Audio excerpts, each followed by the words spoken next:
Sabi ng mga doktor dun sa nag-check-upan namin dati, parang ano siya, yung glaucoma.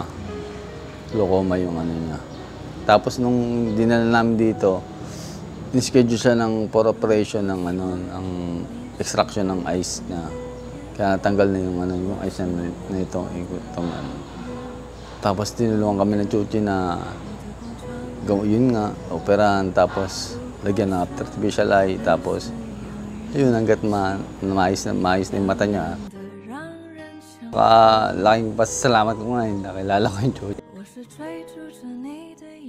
Wala mga bebe. Medyo lasang ito po sabi niya.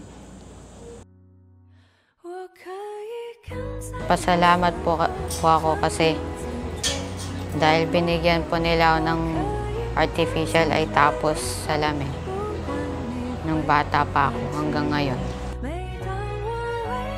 Sinipagan po ako sa pag-aaral tapos po nakafocus po ako ng mabuti.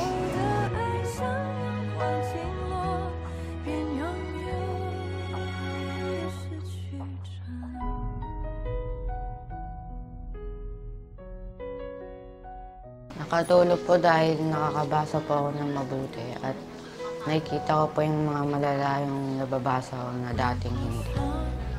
At lalo po akong gumagaling sa pagbabasa dahil nakikita ko lalo.